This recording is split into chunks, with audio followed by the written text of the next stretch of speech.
يهده الله فلا مضل له ومن يضلله فلا هادي له وأشهد أن لا إله إلا الله وحده لا شريك له وأشهد أن سيدنا وحبيبنا وشفيعنا وسندنا ورحمتنا ومولانا محمدا عبده ورسوله. أما بعد فأعوذ بالله من الشيطان الرجيم. بسم الله الرحمن الرحيم. إنا أنزلناه في ليلة القدر وما أدراك ما ليلة القدر. ليلة القدر خير من 1000 شهر. تنزل الملائكة والروح فيها بإذن ربهم من كل أمر سلام هي حتى مطلع الفجر. در رمضان اخیری لشپے روانی دی. نبی کریم صلی اللہ علیہ وسلم فرمائی ما وکړمبه کی دتا یو غد حدیث ویلو جوړمبه لس د رحمت شپې دی او دوی مې د مین لس شپې د مغفرت او د بخنی دی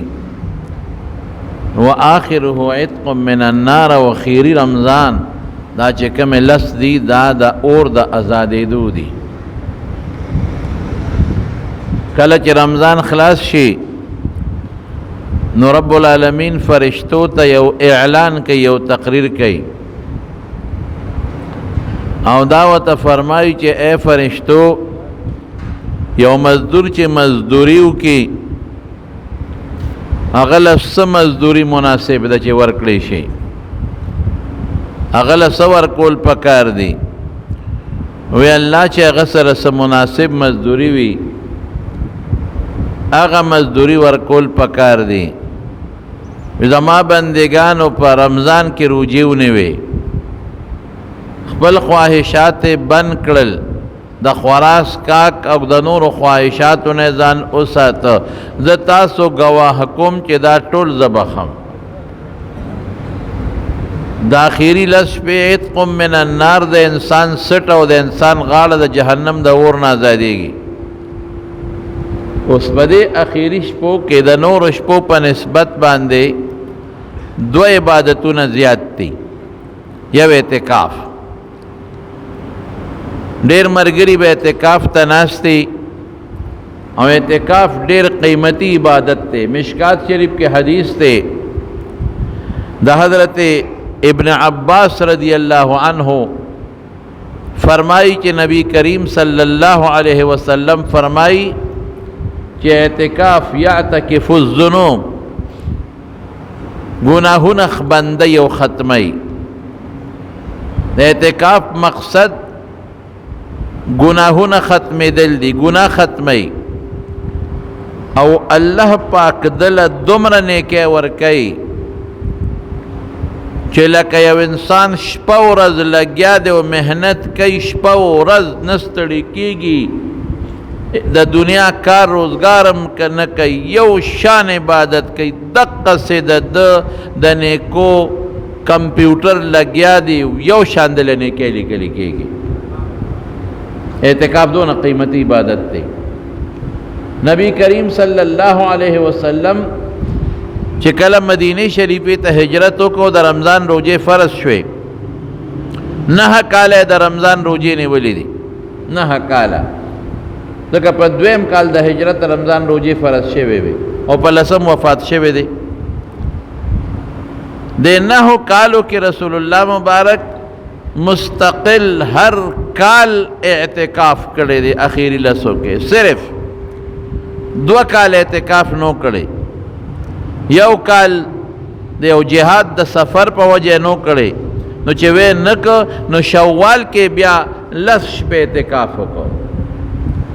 دا هغه اعتکاف په ځای چې پاتې شو شوال د رکوټ اختر په میاشت کې 10 ورځې روجي ونیولې او په هغې کې اعتکاف وکړو.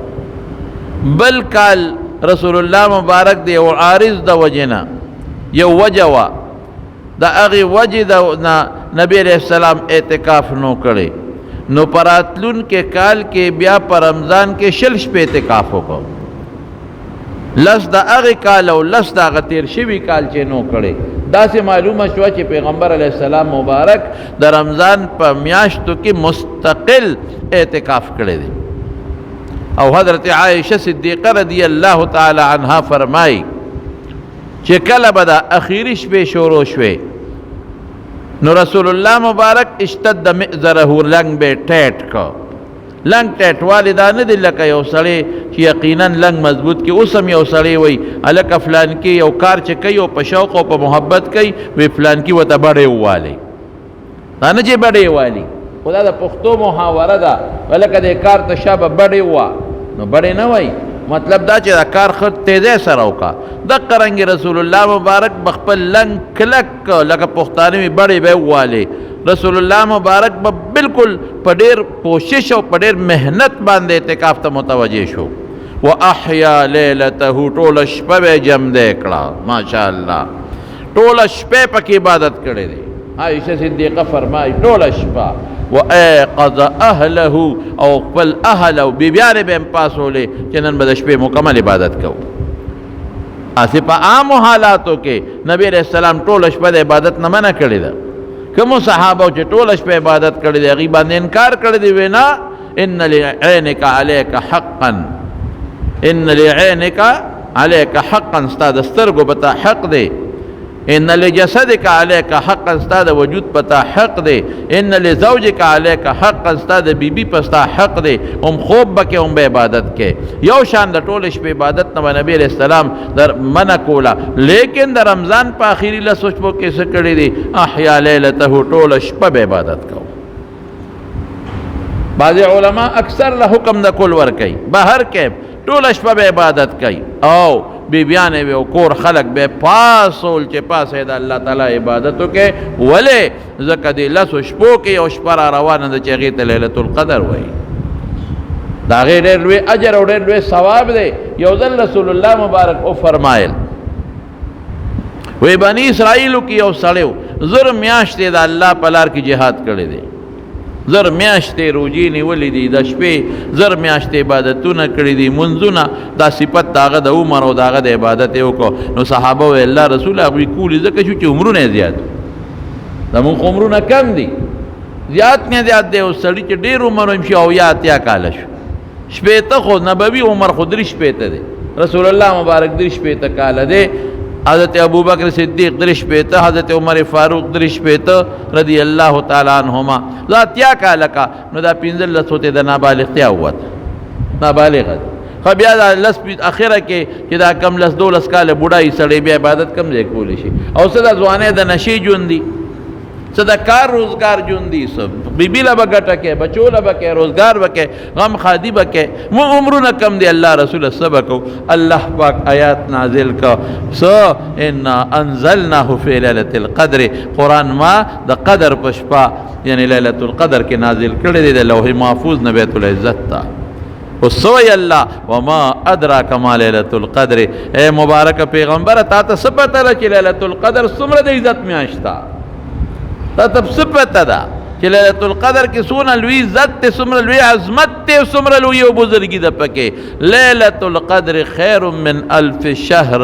لیلة القدر د 1000 میاشتو د عبادت نه بهتر ده. هغې 1000 میاشتې جهادونه هر څه کړي دي او مثلا 1000 میاشتې هغه پکې روجې مونوي، د عبادت د عبادت ده. ستا امتي چې د رمضان په آخري شپو کې لیلة القدر یو شپه عبادت وکړي، د هغې د 1000 میاشتو د عبادت نه ثواب زیاد تے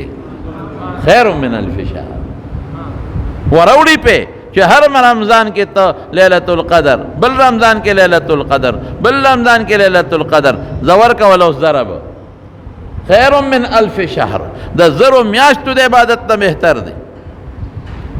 زر میاشت عبادت او داسې لفظ رب العالمین ذکر کا من الف شهر من صلات الف شهر منذ یاد نکو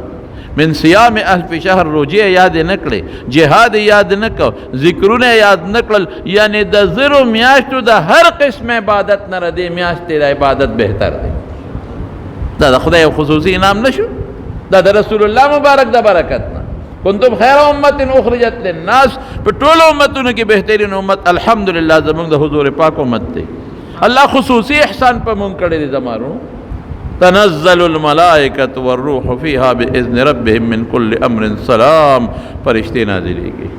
جبرئیل علیہ السلام نازلېږي او حدیثو کې راځي چې بعض نیکانو خلکو سره فرشتے ملاقاتونه هم کوي لازم ور کوي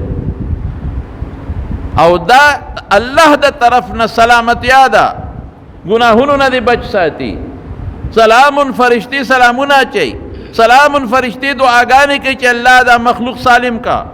سلام اللہ پاک انسانانو له صحت ورکي سلامتیا ورکي فائدہ ورکي او کم وخت پورې دا هي حتی مطلع الفجر دا ليله القدر دا شپه شروع کیږي لیله شپه ته وي قدر عظمت تقدیر دا شروع کیږي دا نور پریوتون تر سبا پېشمنی پورې سبا خطو پورې چې سبا بانګ ویل شي دی وجنا نبی کریم صلی الله علیه وسلم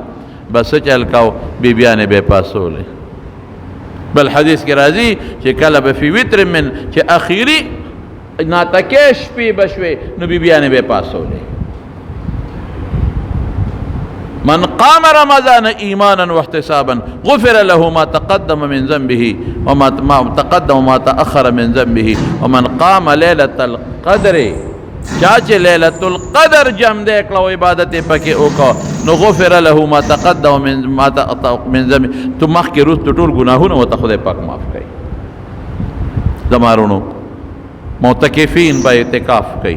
اعتکاف خو چې څوک په اعتکاف ناشته ګوره د اعتکاف پابندۍ وکوي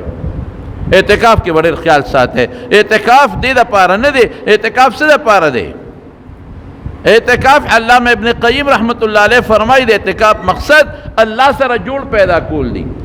د دنیا نه کټ کېدل دي کټ د دنیا نه کټ شم خدای نه کټ شم بیبي نه کټ شم او خواهشات خو مې سم بند کړی دي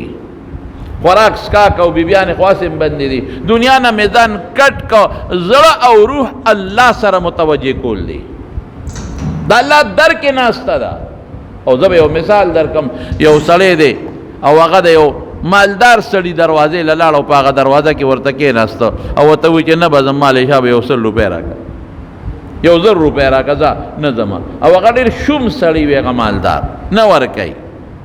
خو چې دی ورته په دروازه کې کېناست نو هغه شوم به وشرمېږي یاره داسې مصیبت دی سړیه شرمۍ همسې ځي نه ورکوله دا پیسې چې ځي چې خلاص شو تی داسې ده که نه ده نو الله خو شوم نه دی الله خو سخي دی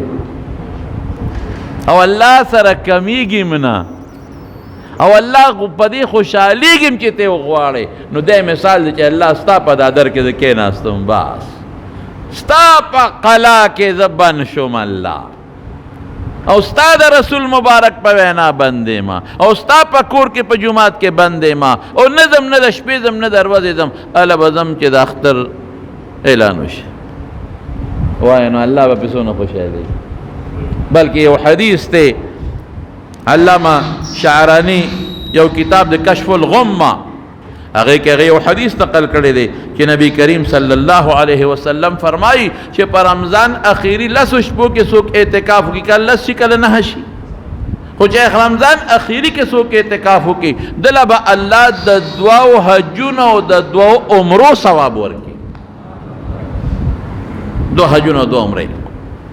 کو یاد ساتے معتکفین بلکہ گزارہ کئی گوری خواہ اسے نا چھ اعتکاف کی تا بس فیس بک تا زان لشوے اسے نا پہ اعتکاف کی دے نیٹ تا کارویلی یہ دراجی جمعات کی ڈڑا موالے دا او صادرون راخکت دی اس وقت نہ خبرے گی اور ٹول رد نیٹ کے او زان مشغولوں زان با پا تسبو پا ذکر الہی مشغول کے زان با پا تلاوت او پا قرآن شریف مشغول کے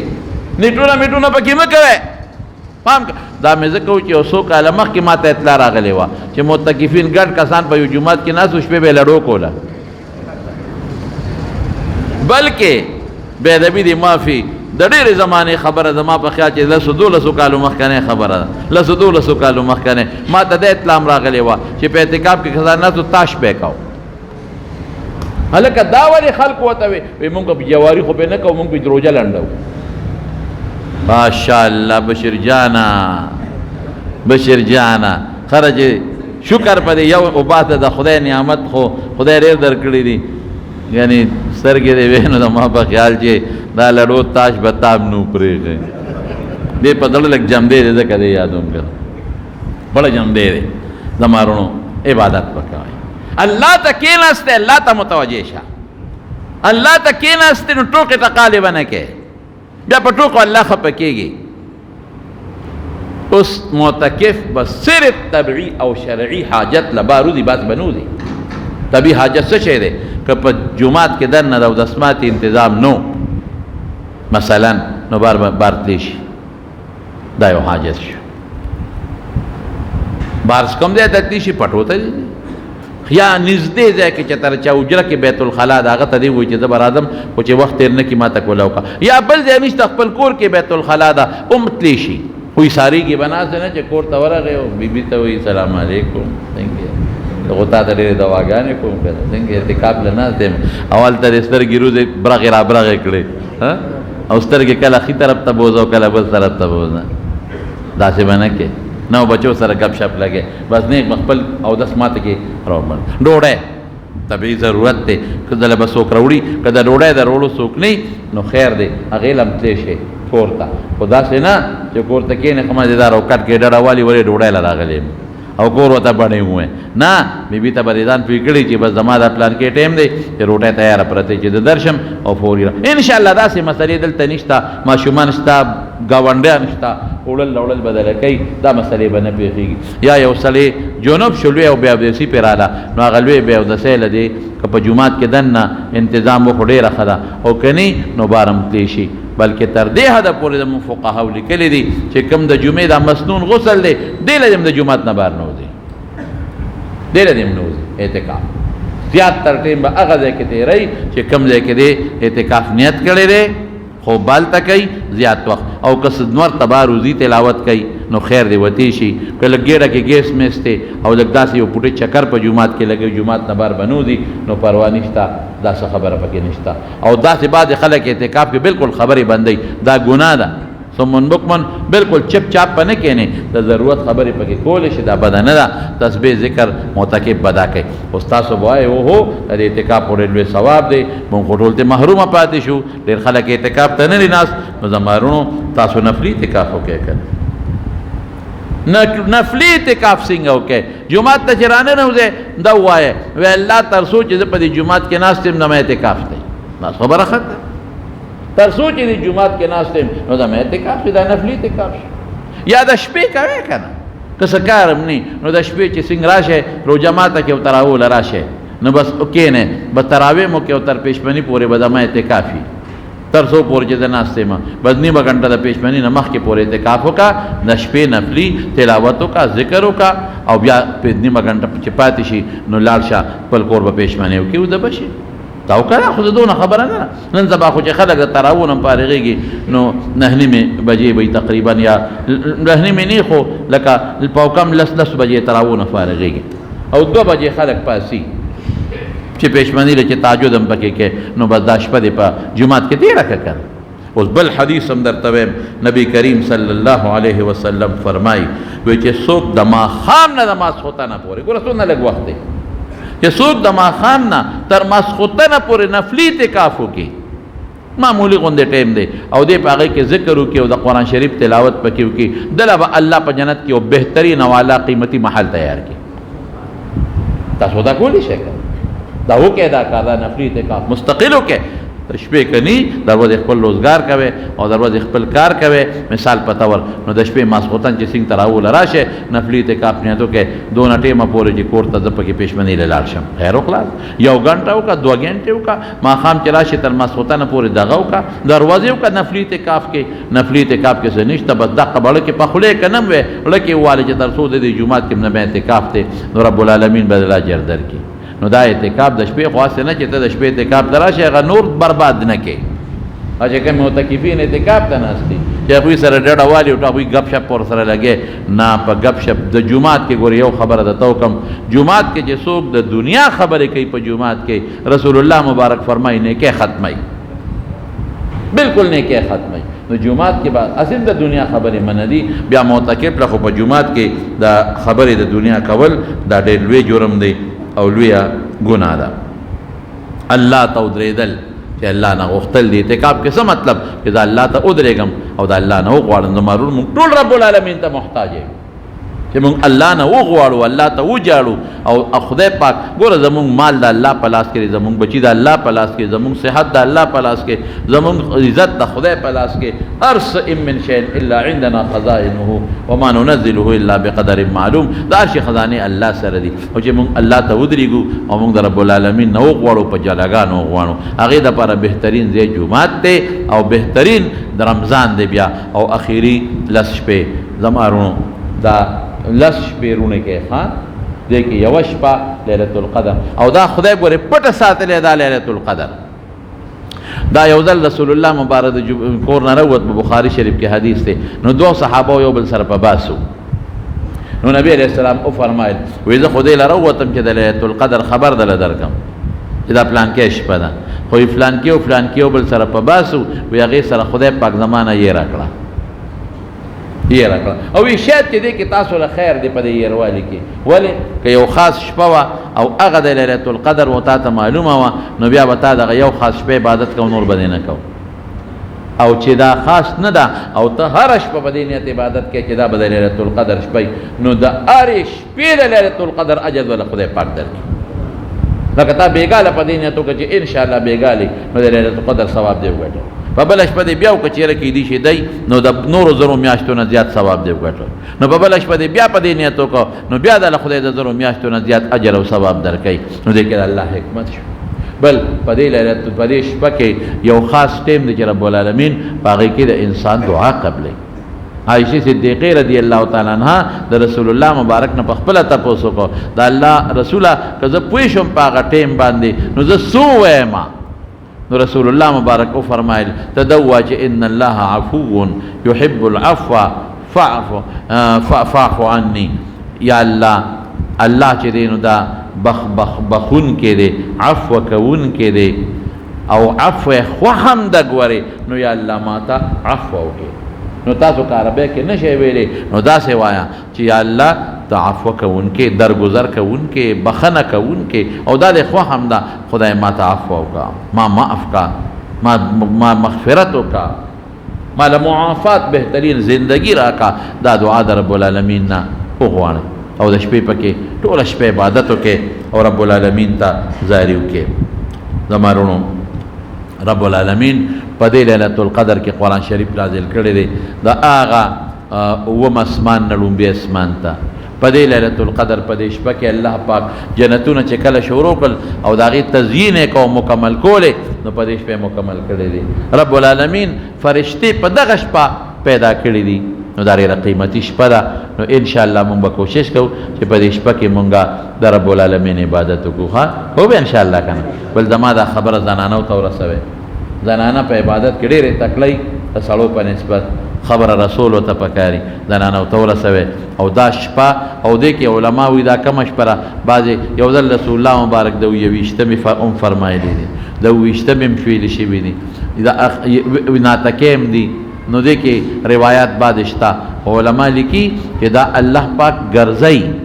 یو میاشت کې دا فضیلت یویشتمې له ورکي بله میاشت کې دېرشتمې له ورکي بله کې پنځویشتمې له ورکي بله کې اوویشتمې له ورکي بله کې قرآن خو په دا یو خاص شپه کې دی لیکن اوس د هغې د برکت نه فضیلت الله اړی راړی یو رمضان کې یو شپېله بل رمضان کې بل شپېله بل رمضان کې بل شپېله خو زیات تر زموږ علما اوویشتمه شپه د رمضان یادوي خو خیر انشاءالله العزیز تاسو مونږ به که خیري انشاءالله انشاءالله ورسره ووایه دا خیري شپې که خیري جم دی کو ښه دا به رونو که خیر انشاءالله الله ته به جاړو زمونږ خپل رب دی زمونږ خپل رب دی زمونږ په جړه خوشحالېږي مونږ ډېر ګناهګار یو خو زمونږ خپل رب دی پردی نه دی مونږ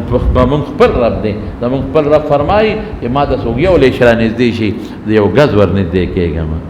او چې ما ته څوک یو ګز را نږدې شي نو زه ورته یو با یعنی تقریبا 2 غزه ورنږدې کېږم او چې مال څوک پیاده راځي نو زه په منډه ورځم زمونږ ډېر مهربانه رب دی زمونږ ډېر ښکلی رب دی او زمونږ خپل ذات دی هغه ذات چې مونږ مسلمانان پیدا کړي مونږ خو الله ته نو ویلي چې الله ته مونږ مسلمانان پیدا کړي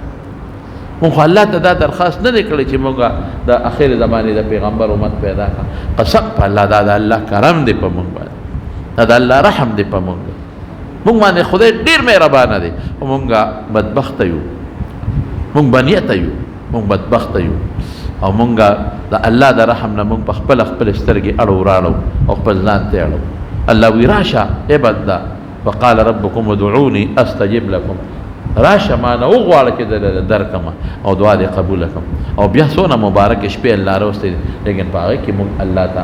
نږدې کېږو او د الله نه ځان تختو نو زمارونو زما دا درخواست دی زما دوستان یې زما رونه یې زما دا درخواست دی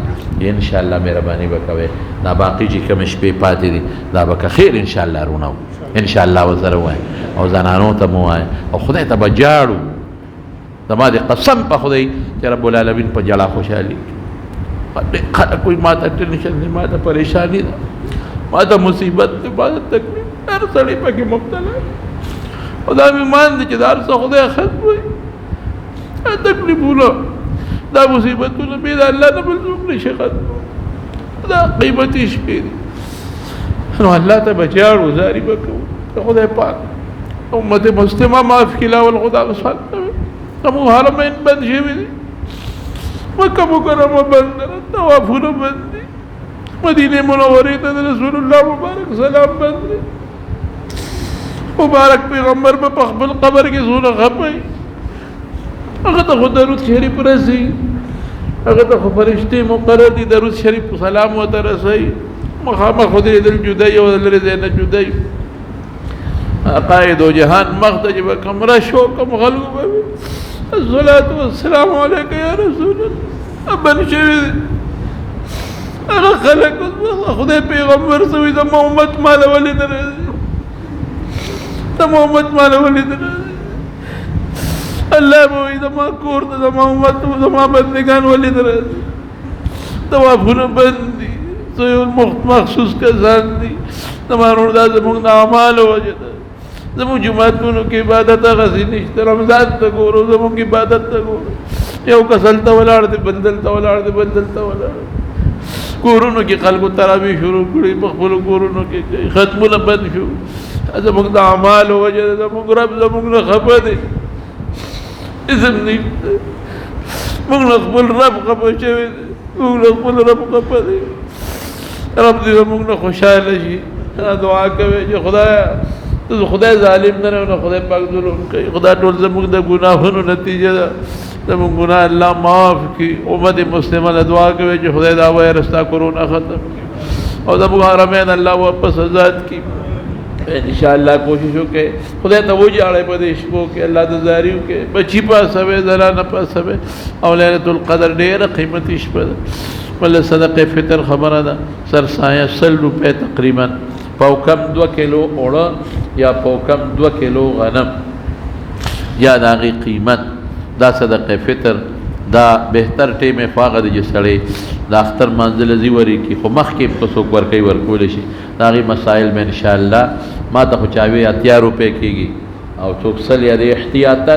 100 روپۍ تقریبا جوړېږي او نور دا صدقه فطر مسائل انشاءالله بله جمعه پکې راځي هغې کې بیان به وکړم دعا وکړئ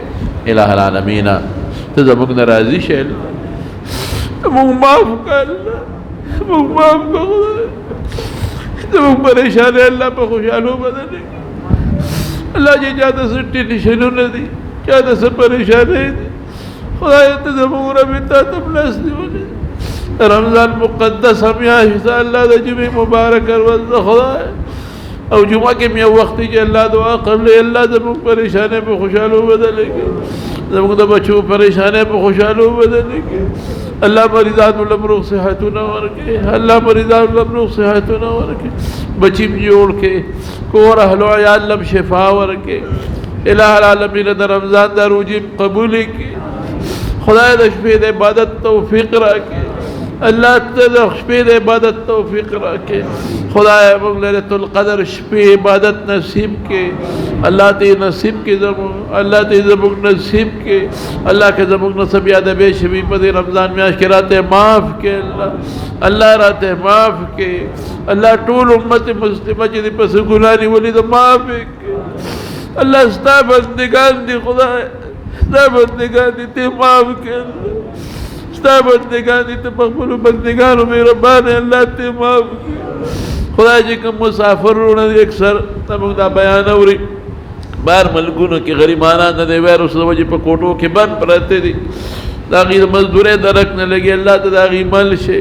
اللہ حفاظت نصیب کے تمہارا مسافر د خپل وطن نبات فنور وطنونو کے حفاظت نصیب کے برکتوں نے نصیب کی پریشانوں نے وہ ساتھی چا بچی نے خدا نارینہ اولاد ور کے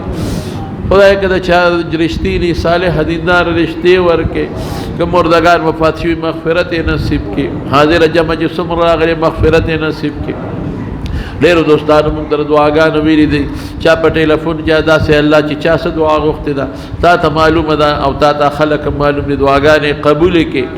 کم مسافر چې د لرې ځای نه زموږ د جومات لمانځل راځي په یو قدم اجر ورکړي برکتونه ورکړي خوشحالۍ والا ورکړي زموږ د محلې او د دې کلي خلک چې د میلمنو کې خدمت کړي د هغې هم د هغې اجر او برکتونه ورکړي خدای چې چا په زړه کې څه حاجات یې خدای پوره کړي خدای حاجات یې پوره کړي خدای مشکلات په خوشحالو بدل کړي د رمضان در رجوع توفیق نصیب کے او چې کم مونه ولې قبول کې چې کم بکی بیماران دی روجي نشي نه ولې او فدیه ورکړي خدای ته داغیم اجر او ثواب او برکات نصیب کې ربنا ظلمنا انفسنا وان لم تغفر لنا وترحمنا لنكونن من الخاسرين